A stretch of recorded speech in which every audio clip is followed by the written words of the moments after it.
Assalamualaikum warahmatullahi wabarakatuh. Nahmaduhu wa nusalli ala rasulil karim amma ba'd. Faqad qala Allahu ta'ala fil Qur'anil alim wa fil Furqanil majid. A'udhu billahi minash shaitanir rajim. Bismillahir rahmanir rahim. அளவற்ற அருளாளனும் நிகரற்ற அன்புடையனும் ஆகிய அல்லாஹ்வின் திருநாமத்தால் ஆரம்பம் செய்கின்றேன். சலாத் என்னும் கருணையும் சலாம் என்னும் ஈடேற்றமும் நமது உயிரினும் மேலான கண்மணி நாயகம் ஸல்லல்லாஹு அலைஹி வஸல்லம் அவர்களின் மீதும் அவர்களின் குடும்பத்தார்கள் மீதும் அவர்களை அப்படியே பின்பற்றிய சத்திய சஹாபாக்கள் மீதும் மற்றும் இந்த சபையில் அமர்ந்திருக்கும் உங்கள் மீதும் என் மீதும் உண்டாவதாக. எனக்கு கொடுக்கப்பட்டுள்ள தலைப்பு ஞானிகளை பின்பற்றுவோம்.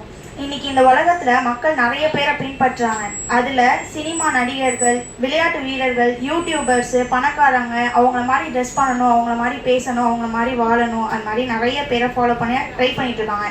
ஆனா ஒரு முஸ்லீம் யாரை முன்மதியா வச்சுக்கணும் தெரியுமா? நபி ஸல்லல்லாஹு அலைஹி வஸல்லம் அவங்களையும் அவர்களோட வழியில நடந்த உண்மையான ஞானிகளையும் மாதிரிதான் இருக்கணும்.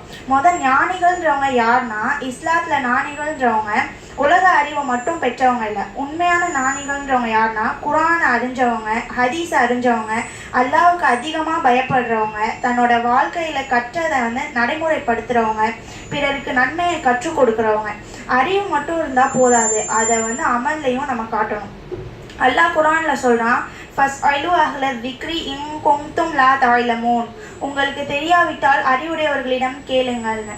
இன்னைக்கு இணையத்தில் நிறைய தகவல்களை நம்ம பார்க்குறோம். அதை வச்சே நம்ம மார்க்க தீர்ப்புகளை வழங்கக்கூடாது. தெரியாத விஷயங்களுக்கு தகுதியான அறிஞர்களிடம் கேட்கறது தான் இஸ்லாத்தோட ஒழுக்கமே. அல்லாஹ் நபியான மூசா அலைஹிஸ்ஸலாம் அவர்களையே இன்னொரு அடியாரிடம், அதாவது ஹில்ர் அலைஹிஸ்ஸலாம் அவங்க கிட்ட சென்று தான் கற்றுக்கொள்ளும்படி அவங்களுக்கு கட்டளையிட்டான். மூசா அலைஹிஸ்ஸலாம் அவங்களும் நான் நபி, நான்லாம் போக மாட்டேன், அது மாதிரி எதுவுமே சொல்லாமல் எவ்வளோ தூரமாக இருந்தாலும் அவங்க போய் கற்றுக்கிட்டாங்க. இதுலேருந்து நம்ம என்ன கற்றுக்குறோன்னா, பெரியவங்களாக இருந்தாலும் கல்வி கற்றுக்கிறதுக்கு நம்ம கூச்சப்படக்கூடாது. தாழ்மையே ஞானிகளோட அடையாளமாக வச்சுருக்காங்க. கற்றுக்கொள்ள வெட்கப்படவே கூடாது. இன்னைக்கு இன்ஸ்டாகிராமில் யாராச்சும் தாடி வச்சுட்டு பேசிட்டா போதும், அவங்க தான் ஷேக் ஆகிடுறாங்க. கோட் போட்டால் மோட்டிவேஷனல் ஸ்பீக்கர் ஆகிடுறாங்க. ஃபாலோவர்ஸ் அதிகமாக இருந்தால் அறிஞர்னு கிடையாது. அல்லாஹ் சொல்கிறான், தெரியாதது அறிவுடையவர்களிடம் கேளுங்கன்னு. ஒரு வாட்டி இமாம் ஷாஃபி ரஹ்மத்துல்லாஹி அவங்க கிட்ட ஒரு மனிதர் ஒரு கேள்வி கேட்குறாரு. அதுக்கு ஷாஃபி ரஹ்மத்துல்லாஹி அவங்க எனக்கு தெரியாது அப்படின்னு சொல்லிட்டாங்க. அதுக்கு அந்த மனிதர் ஆச்சரியப்பட்டு, என்னது உங்களுக்கு தெரியாதா, நீங்கள் எவ்வளோ பெரிய அறிஞர் அப்படின்னு கேட்குறாங்க. அப்போது இமாம் ஷாஃபி ரஹ்மத்துல்லாஹி அவங்க சொன்னாங்க, எனக்கு தெரியாதது தெரியாதுன்னு ஒத்துக்கிறதும் அறிவோட ஒரு பாதி தான் அப்படின்னு சொல்கிறாங்க. உண்மையான ஞானி எல்லாத்துக்கும் ஆன்சர் பண்ணணும்னு அவசியம் இல்லை. அவங்களுக்கு தெரியாததை ஒத்துக்கிறதுமே அவங்களோட ஒரு குணம் தான். ஒரு வாட்டி கலிஃபாக்களோட காலத்தில் சிலர் குர்ஆனை படைக்கப்பட்டது அப்படின்னு சொல்லி ஒரு தவறான கொள்கையை பரப்பிட்டு இருந்தாங்க. அந்த காலத்து அரசர்களும் இதையே ஏற்றுக்கொள்ளுமாறு எல்லாரையும் வற்புறுத்திட்டு இருந்தாங்க.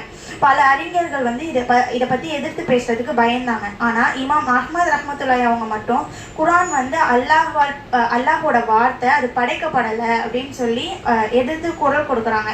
அப்போ அவரை சிறையில் அடைச்சி அவங்கள சங்கிலியால் கட்டப்பட்டு சாட்டையால் அடித்தாங்க. ஒவ்வொரு அடியிலையும் அவங்க உடம்புல இருந்து ரத்தமாக கொட்டுது. அப்போ கூட அவங்க கிட்ட சொல்கிறாங்க, நீங்கள் ஒரே ஒரு வார்த்தை சொல்லுங்கள், குர்ஆன் படைக்கப்பட்டதுன்னு சொல்லுங்கள், உங்களை விட்டுடுறோம் அப்படின்னு சொல்கிறாங்க. அதுக்கு இமாம் அஹ்மத் ரஹ்மத்துல்லாஹி அவங்க சொல்கிறாங்க, நபி ஸல்லல்லாஹு அலைஹி வஸல்லம் அவங்களும் சஹாபாக்களும் சொல்லாததை நான் எப்படி சொல்லுவேன், கண்டிப்பாக நான் சொல்ல மாட்டேன் அப்படின்னு மறக்கிறாங்க. அவங்கள மயங்குற வரையும் அவங்க அடிக்கிறாங்க. ஆனாலும் அவர் உண்மையை விட்டு கொடுக்கல. பல ஆண்டுக்கு அப்புறம் அந்த பொய்யான கொள்கையை மறந்துட்டாங்க. ஆனால் இமாம் அஹ்மத் ரஹ்மத்துல்லாஹி அவங்களோட பெயர் இன்னும் வரையும் மரியாதை கொடுத்து நம்ம பேசிட்டு இருக்கோம். இன்னைக்கு நம்மளை யாரும் சாட்டையால் அடிக்கலை, ஜெயிலில் போடல. ஆனால் ஒரு நண்பனை தொழுகைக்கு வா அப்படின்னு சொல்கிறதுக்கு நம்ம வைக்கப்படுறோம். ஒரு அறிஞர் ஹராம்னு சொன்னதை இது மாடர்ன் வேர்ல்டு, நாங்கள் அப்படி தான் பண்ணுவோம் அப்படின்னு சொல்கிறோம். அவங்க உண்மைக்காக அடிபட்டாங்க. நம்ம உண்மையை பின்பற்றவே ஒரு மாதிரி தயங்குறோம்.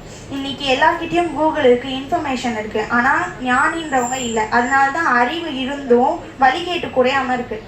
நாம் நடிகர்களின் ரசிகர்களாக அல்ல, நபி ஸல்லல்லாஹு அலைஹி வஸல்லம் அவர்களுடைய வாரிசுகளான உண்மையான அறிஞர்களின் மாணவர்களாக வாழ்வோம். அறிவை தேடுவோம், கற்றதை நடைமுறைப்படுத்துவோம், அல்லாஹ்வின் திருப்தியை அடைவோம். அல்லாஹ் நமக்கு பயனுள்ள அறிவையும் அதன்படி வாழும் பாக்கியத்தையும் உண்மையான அறிஞர்களை மதித்து அவர்களிடமிருந்து மார்க்கத்தை கற்றுக்கொள்ளும் மனப்பக்குவத்தையும் தந்தருள்வானாக. கேட்டதின் பிரகாரம் அமல் செய்வதற்கு அல்லாஹ் கிருபை செய்வானாக. ஆமீன். வாஹிரு தவானா அனில் ஹம்துலில்லாஹி ரபில் ஆலமீன். அஸ்ஸலாமு அலைக்கும் வரஹ்மத்துல்லாஹி வபரகாத்துஹு.